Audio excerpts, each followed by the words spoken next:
Oke,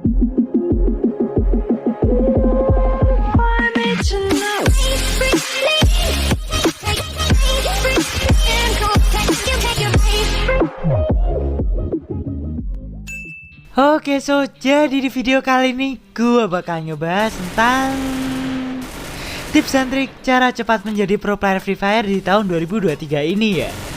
Tapi sebelum lanjut ke videonya, bagi kalian yang belum subscribe channel ini, subscribe dulu di bawah. Dan jangan lupa untuk tekan loncengnya juga agar ketika gue upload video menarik lainnya, kalian langsung mendapatkan notifikasi dari channel Lepmo Game ini. Nah, berhubung dari kalian tuh banyak banget yang bilang, "Bang, kok gue susah banget sih bisa mengembangkan skill gue kayaknya gak bakalan bisa jadi pro player dah. Gameplay gue itu kayak gak berkembang gitu, Bang." Jadi di video kali ini gue bakal nunjukin trik ke kalian gimana sih caranya agar gameplay kalian tuh bisa cepat berkembang, agar kalian tuh cepat menjadi pro player ya. Soalnya dari pengamatan gue sendiri sih, yang bikin gameplay kalian tuh gak bisa berkembang adalah dari kebiasaan dan mindset yang salah. Jadi di video kali ini gue bakal bahas yang benar ya. Langsung aja kita bahas untuk tips dan trik yang pertama, yaitu upgrade ke device yang memadai untuk support gameplay agar skill kalian tuh lebih cepat berkembang. Sebenarnya gini ya, device itu penting banget loh cuy. Gue dulu ketika pakai HP yang patah-patah, jujur aja emang agak-agak susah untuk bisa berkembang ya. Ketika gue punya device yang lumayan enak untuk dipakai, makanya sekarang gameplay gue tuh lebih cepat bisa berkembang. Tapi apakah dengan ganti HP aja bisa berkembang lebih cepat-cepatan? Enggak cuy, mindset itu yang paling bener untuk bisa bikin gameplay kalian tuh lebih cepat berkembang. Soalnya kebanyakan orang ketika device-nya itu pergantian dari device yang lama dari device yang baru, rata-rata mindsetnya tetap sama. Jadi yang paling penting untuk pertama, yaitu device kalian tuh harus memadai dulu nih, agar gameplay kalian tuh lebih cepat berkembang. Dan kalau device kalian tuh kurang enak, biasanya bahkan ada kayak faktor patah-patah yang bikin gameplay kalian tuh gak enak. Jadi langsung aja kita bahas untuk tips dan trik yang selanjutnya. Ini gak kalah pentingnya ya, yaitu merubah kualitas gameplay dari permainan yang pasif menjadi gameplay aktif untuk menciptakan momen. Sebenarnya kalian tuh harus introspeksi dari gameplay kalian sendiri sih. Gameplay kalian tuh masih mainnya nahan gak sih? Gameplay gue tuh masih mainnya pasif gak sih? Itu yang bikin kalian tuh cepat berkembang kalau kalian menyadari. Cuma kebanyakan orang itu gak menyadari, yang menjadikan itu sebuah kebiasaan. Saran gue, jangan main cuma nahan di atas, ada musuh cuma diem di tempat, nunggu musuhnya kelihatan dulu. Gameplay seperti itu tuh bikin kalian tuh gak bisa berkembang cuy. Jadi kalau kalian tuh pengen berkembang, jangan jadi gameplay kalian tuh terlalu pasif. Main nahan boleh, cuma di momen tertentu yang memang bikin kalian tuh panik atau memang lagi dikeroyok. Tapi kalau musuhnya itu misal satu-satu, kenapa kalian tuh harus main nahan coba? Selagi kalian tuh gak mau ngerubah konsep gameplay kalian dan mainnya terlalu nahan dan nungguin musuhnya maju duluan, gue jamin gameplay kalian tuh gak bakal bisa berkembang, karena kalian tuh cuma bergantung ke musuhnya. Itu gak bakal bisa meningkatkan skill cuy. Terus kita lanjut lagi untuk yang kedua, yaitu meningkatkan kualitas pergerakan dan menambah wawasan tentang pergerakan yang baik dan benar. Nah, sebenarnya ketika gue itu bilang di poin yang kedua, kebanyakan orang itu emang pengen merubah gameplaynya. Cuma balik lagi, kalau misal pergerakan yang kalian lakuin itu salah, malah bikin frustasi cuy. Jadi kalian tuh diimbangi dengan keinginan, tapi diimbangi dengan wawasan mekanik yang cukup juga. Misal momennya itu seperti ini ya, ketika gue itu nembak, kebanyakan orang dia itu bakal lari terus-terusan kan. Tapi di video kali ini kita langsung aja balik, itu membuat musuhnya itu gak siap cuy. Dan pergerakan-pergerakan seperti ini yang bikin gameplay kalian tuh cepat berkembang. Dan misal gue contohin momennya tuh seperti ini. Misal gue lagi perang sama musuhnya kan, gue berhasil ngenokin satu orang, dan di sini otomatis kan temennya nge-backup kan. Dan ini adalah momen pergerakan yang bikin gameplay kalian tuh bisa berkembang juga dengan cara decoy seperti ini. Decoy seperti ini membuat musuhnya tuh susah untuk nembak kalian.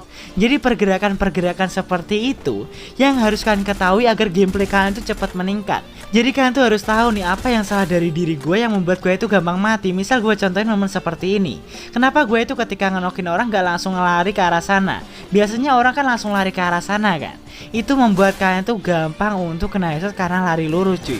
Kalian pasti sering ngelakuin itu kan. Kalau misal ngelihat musuh atau ngenokin musuh langsung larinya ke arah depan seperti itu. Nah, itu yang bikin kalian tuh gampang untuk kena headshot. Makanya di sini pergerakan atau wawasan kalian tuh tentang pergerakan itu penting banget ya, agar kalian tuh gak gampang ngelakuin kesalahan yang membuat kalian tuh gampang untuk mati ketika duel. Terus kita lanjut lagi untuk yang selanjutnya, yaitu belajar untuk bergerak dengan lincah dan memperbaiki kualitas aim menembak agar lebih mudah menang ketika duel dengan musuh. Sebenarnya gini ya, ketika kalian tuh duel jarak dekat, yang penting itu ada dua cuy. bergerak dengan lincah dan aim yang on point. Kalau udah bisa mengkombinasikan dua ini, menang duel jarak dekat mah gampang banget cuy. Jadi saran gue yang penting kalian ketahui, jadi kalau kalian tuh pengen bergerak dengan lincah, banyak hal yang harus kalian ketahui ya. Mulai dari pemilihan skill karakter, cara gerakin analog, pengarahan kursor arah, itu penting banget ya. Cuma untuk detailnya next konten aja ya.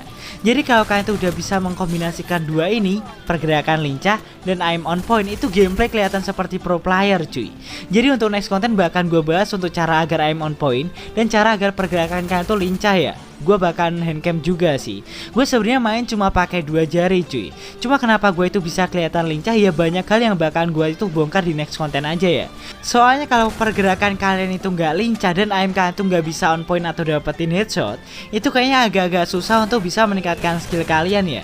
Soalnya banyak mekanik yang harus kalian ketahui untuk bisa jadi pro player ya. Terus kita lanjut lagi untuk yang selanjutnya, yaitu meningkatkan mental dan pengalaman bermain dengan cara bermain tanpa takut kalah dan beban pikiran. Sebenarnya gini ya, kalau misalkan kalian tuh main masih kayak kepikiran rank, entar kalau kalah rank gue minus gimana ya, entar kalau kalah misal KD gue turun gimana ya, misal kalau gue perang sama musuhnya ntar gue kalah gimana ya. Permainan kayak gitu gak bakalan bikin kalian tuh bisa berkembang, sumpah. Saat kalian tuh kepikiran rank, otomatis lu bakalan susah untuk ngejalanin proses untuk bisa mengembangkan skill kalian. Orang kalian ketemu musuh aja takut kalah, takut ranknya minus, gimana caranya kalian tuh bisa berkembang? Jadi saran gua, kalau misalkan kalian itu main, fokus sama gameplaynya. Jangan pernah kayak berpikiran, oh gua pengen nge-push KD, oh gua itu pengen rank gua itu tinggi sampai ke GM, oh gua itu pengen KD gua itu bisa ke 7. Jangan seperti itu. Mainnya pakai jangan beban cuy. Mainnya intinya main, gua ketemu musuh gua sikat, masalah kena kalah atau menang itu belakangan sih menurut gua. Soalnya nggak ada game yang menang terus-terusan cuy. Meskipun di konten gue itu kelihatan menang terus-terusan, kalah gue itu juga banyak cuy, nggak mungkin menang terus-terusan. Jadi saran gua main tanpa beban itu bisa cepat untuk meningkatkan skill kalian. Terus kita lanjut lagi untuk yang selanjutnya, yaitu bermain dengan partian yang berkualitas dan membuat kalian tuh nyaman agar kepercayaan diri kalian dan skill kalian tuh lebih cepat meningkat ya. Gue misal kalau main sama orang, gue selalu tanya sih, bang lu lagi nge-push atau enggak? Itu pertanyaan utama gue. Gunanya buat apaan? Gue kalau main sama orang nge-push, gue jujur aja orangnya nggak enakan. Gue kalau misalkan mereka itu nge-push, gue terlanjur ikut, ya gue tetap ngikutin mereka sih. Gak mungkin gue mencar kayak barbar sendiri, itu nggak mungkin. Jadi kalau misal gue main sama orang, gue selalu tanya kayak gitu. Takutnya apaan? Gue kalau main tuh misal gue orang terakhir gitu yang hidup kan, gue tuh kayak disuruh, woi bang tarik bang. Gue kayak main gitu tuh mood gue langsung turun sih. Jadi misalkan kalau gue itu cari teman mabar, intinya dia itu nggak lagi nge-push, terus dia itu on mic obrolannya nyambung. Dan kalau misalkan dia itu mati, dia itu nggak teriak-teriak, oi bang hidupin gue, tarik. Gue aja kalau mati nggak pernah kayak gitu cuy. Itu ngeganggu teman cuy ngomong kayak gitu, sumpah. Terus kita lanjut lagi untuk yang selanjutnya, yaitu menghindari bermain untuk rank dan fokus ke skill. Dengan cara kalian tuh mainnya tujuannya untuk cari kill dan bukan dengan bermain aman. Ini yang selalu gua tekankan ke kalian sih. Kalau kalian tuh pengen lebih cepat berkembang, bukan dengan cara bermain aman, kelihatan ranknya tinggi, oh berarti orang yang ranknya tinggi itu jago. Itu bukan definisi pro sih menurut gua. Sedangkan nge-push rank sekarang itu udah gampang banget cuy. Kalau skill kalian tuh berkembang, kayaknya naik ke master bintang 3 atau 4 itu udah gampang banget. Jadi saran gua, rank itu nggak segalanya sih. Rank itu nggak bisa matokin orang itu jago atau enggak. Jadi kalau misalkan kalian tuh pengen fokus ke gameplay kalian, perbanyak duel kalian itu dengan musuh.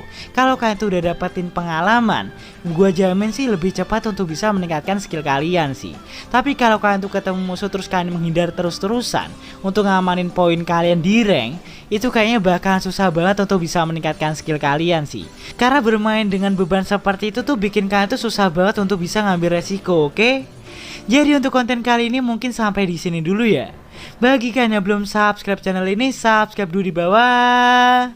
Dan jangan lupa untuk tekan loncengnya juga agar ketika gua upload video menarik lainnya, kalian langsung mendapatkan notifikasi dari channel Ipmo Game ini. Like kalau kalian suka video ini, dislike kalau kalian gak suka. See you next time. Bye bye.